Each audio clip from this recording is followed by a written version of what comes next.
2024 বৰ্ষৰ IPLত বৰ্তমান সময়লৈকে প্ৰত্যেকটো টিমে 10-11খনকৈ মেচ ইতিমধ্যে খেলি দিছে। তাৰ পাছতে আমি এটা কথা গম পাইছো যে কোন কেইটা দল বৰ্তমান সময়ত IPLৰ পৰা বাহিৰ হৈছে, তাৰ লগতে কোন কেইটা টিমে নেক্সট ৰাউণ্ডত প্ৰৱেশ কৰিবলৈ সক্ষম হৈছে। গতিকে আজিৰ এই ভিডিঅ'টোত মই আলোচনা কৰিবলৈ গৈ আছো বা আপোনালোকক জনাবলৈ আহিছো যে কোন কেইটা টিম ইতিমধ্যে প্লে-অফৰ ৰাউণ্ডত প্ৰৱেশ কৰাৰ দিশে বা প্ৰৱেশ কৰিছে বুলি আপোনালোকে ধৰি ল'ব পাৰে। তাৰ লগতে কোন কেইটা দল 2024 বৰ্ষৰ IPLৰ পৰা বাহিৰ হৈ গৈছে বুলি ক'ব লাগিব। হে প্ৰত্যেকটো দলৰে নাম আজিৰ ভিডিঅ'টোত আপোনালোকক মই জনাবলৈ আহিছো আৰু বিতংভাৱে আপোনালোকক জনাম কিয় এইকেইটা টিমৰ একেবাৰে চান্স নাই, কিয় এইকেইটা টিমে নেক্সট ৰাউণ্ড বা প্লে-অফ ৰাউণ্ডত প্ৰৱেশ কৰিছে। গতিকে বহুত বেছি এটা ইন্টাৰেষ্টিং ভিডিঅ' হ'ব, কিন্তু তাৰ আগতে ভিডিঅ'টো এটা লাইক, লগতে চেনেলটো এনেকুৱা ধৰণৰ সুন্দৰ সুন্দৰ খবৰৰ বাবে এতিয়াই সাবস্ক্ৰাইব কৰি ল'বলৈ নাপাহৰিব। আৰু মই এতিয়া আহিছো ডাইৰেক্ট আজিৰ ভিডিঅ'টোৰ মূল বিষয়টোলৈ। প্ৰথমতে মই কোন কেইটা দল বাহিৰ হৈ গৈছে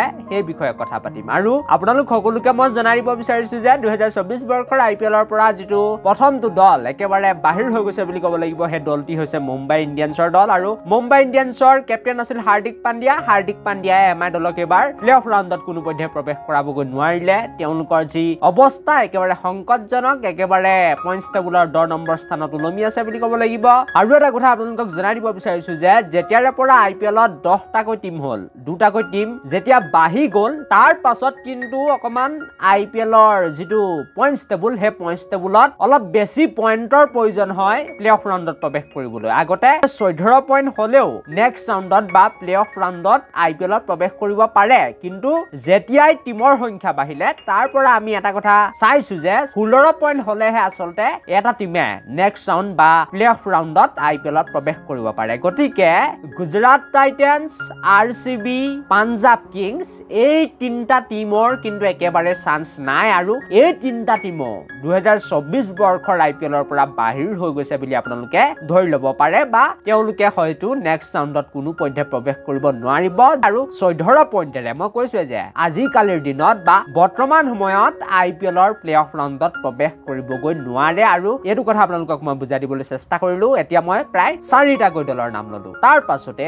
2024 বৰ্ষৰ IPLত বৰ্তমান সময়লৈকে কোন কেইটা দলে প্ৰৱেশ কৰিছে বুলি আপোনালোকে ধৰি ল'ব পাৰে, বা তেওঁলোকে প্ৰৱেশ কৰিবলৈ গৈয়ে আছে। 99% তেওঁলোকে প্ৰৱেশ কৰিছে বুলি আপোনালোকে ধৰি ল'ব পাৰে। সেইকেইটা দলৰ নাম হৈছে KKR, তাৰ পাছতেই ৰাজস্থান ৰয়েলছৰ দল। হয়, আপোনালোকে ঠিকেই শুনি আছে। দুইটা দল বৰ্তমান সময়ত পইণ্টছ টেবুলৰ নাম্বাৰ 1 তাৰ লগতে নাম্বাৰ 2ত আছে। আৰু তেওঁলোকৰ যিটো পজিশ্যন সেইটো একেবাৰে ভাল বুলি ক'ব লাগিব। নেট ৰান ৰেট ভাল, প্ৰায় 16 পইণ্ট লৈ এই দুটা দল একেবাৰে টপটোত বনি আছে বুলি ক'ব লাগিব।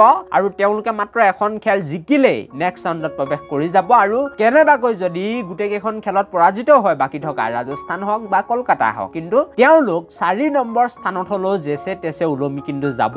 এইটো কথা আপোনালোকক মই জনাই দিলো। 3 নম্বৰ 4 নম্বৰত হলেও এই দুটা দল ওলমি মেলি গুচি যাব, যেনে তেনে চুচৰি বাগৰি গুচি যাব প্লে-অফ ৰাউণ্ডলৈ। গতিকে 99% এই দুটা দল প্ৰৱেশ কৰিছে বুলি আপোনালোকে ধৰি ল'ব পাৰে IPLৰ নেক্সট ৰাউণ্ডত বা প্লে-অফ ৰাউণ্ডত। তাৰ পাছতে CSK হওক, LSG হওক, SRH হওক বা দিল্লী কেপিটেলছে নহওক কিয়, এই 4টা টিমৰ মাজত এতিয়া তৰ্কাতৰ্কি বা কাজিয়াটো হ'ব। এই 4টা টিমৰ ভিতৰত মাত্ৰ 2টা টিম নেক্সট ৰাউণ্ডলৈ যাব পাৰিব। আৰু কোন দুটা দল যায় সেইটো কিন্তু সময়ে ক'ব, এতিয়া মই ক'ব নোৱাৰিম, কাৰণ CSKৰ নেট ৰান ৰেট ভাল। SRH এখন কম খেল খেলি আছে, 10খন খেল খেলি আছে। CSK বৰ্তমান সময়লৈকে 11খনকৈ IPLত মেচ খেলিছে, গতিকে তেওঁলোকৰ 12 পইণ্ট, কিন্তু SRHৰ 10খন মেচ খেলি বৰ্তমান সময়লৈকে প্ৰায় 12 পইণ্ট হৈ আছে। গতিকে বহু কথা আমি চাব লাগিব, এতিয়া এইবিলাক কথাটো কোৱাটো সম্ভৱ নহয়। আৰু আজিৰ ভিডিঅ'টো ইমানেই আছিল। থেংক ইউ ফৰ ৱাচিং দিছ ভিডিঅ'।